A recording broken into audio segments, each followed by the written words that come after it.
Beginners பண்ணுற பெரிய தப்பே கேண்டிலுடைய கலர்லேருந்து தான் ஸ்டார்ட் ஆகுது. என்ன நினைக்கிறீங்க? க்ரீன் கலர் கேண்டில் பார்த்துட்டா ஒரு பை எடுத்துடணும், இல்லை ரெட் கலர் கேண்டில் பார்த்துட்டு ஒரு செல் எடுத்துடணும் இப்படின்னு நினைக்கிறீங்க. அது டோட்டலாக தப்பு. ஒவ்வொரு கேண்டிலுக்கும் ஒரு பிஹேவியர் இருக்குது. அந்த கேண்டிலுடைய மூமெண்ட்டை நீங்கள் ஃபஸ்ட்டு பார்க்கணும். இந்த மூமெண்ட்டை கேப்சர் பண்ணுற விஷயத்த நம்ம OHLC அப்படின்னு சொல்லுவோம். ஓனா ஓப்பன், ஹெச்னா ஹை, எல்லுனா லோ, சினா க்ளோஸ். இப்போது ஒரு பை கேண்டில், அதாவது ஒரு க்ரீன் கலர் கேண்டில் வருதுன்னு வைங்க. அந்த கேண்டில் இப்படி வருது. இந்த கேண்டிலுக்கு மேலேயும் கீழேயும் விக்கு இருக்குன்னு வைங்க. மேலே இருக்கிற விக்கு தான் உங்களுக்கு ஹை, கீழே இருக்கிற விக்கு தான் லோ. ஓப்பன் இந்த பாடியோட எட்ஜ் தான் ஓப்பன்,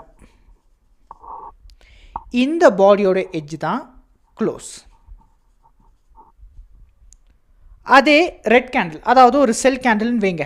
அந்த செல் கேண்டிலும் இந்த மாதிரி இருக்கும், ஒரு விக் இருக்குன்னு வைங்க. ஹையும் லோவும் சேம் தான். மேலே தான் ஹை, கீழே தான் லோ. ஆனால் ஓப்பன் மேலே இருக்கிற பாடியில் தான் ஓப்பன் ஆகும், க்ளோசிங் கீழே இருக்கிற பாடியில் தான் க்ளோஸ் ஆகும். இது பேசிக். ஸோ ஒரு கேண்டில் எங்கே ஓப்பன் ஆகுது எங்கே க்ளோஸ் ஆகுதுன்னு பார்த்து ட்ரேட் பண்ணணும். ரெண்டாவது, இன்கேஸ் இந்த கேண்டிலில் விக் இல்லாமல் கூட நிறைய டைமில் கேண்டில்ஸ் வரும் இல்லையா? ஒவ்வொரு டைமில் விக்கே இருக்காது, வெறும் பாடி மட்டும் வரும். அதுக்கு தகுந்த மாதிரி லோவும் ஹையும் மாறும். ஸோ இது எல்லாமே ஒரு டிஃப்ரெண்ட் கைண்ட் ஆஃப் பேட்டர்ன்ஸில் எந்த மாதிரி இருக்கும்னு ஒரு ஸ்க்ரீன்ஷாட்டாக நெக்ஸ்ட் ஸ்டோரியில் நான் அப்டேட் பண்ணுறேன். ஸோ இதே மாதிரி இன்ட்ரெஸ்டிங்கான விஷயத்தை நீங்கள் லேர்ன் பண்ணணும்னா நம்மளை டைரெக்டாக காண்டாக்ட் பண்ணுங்கள்.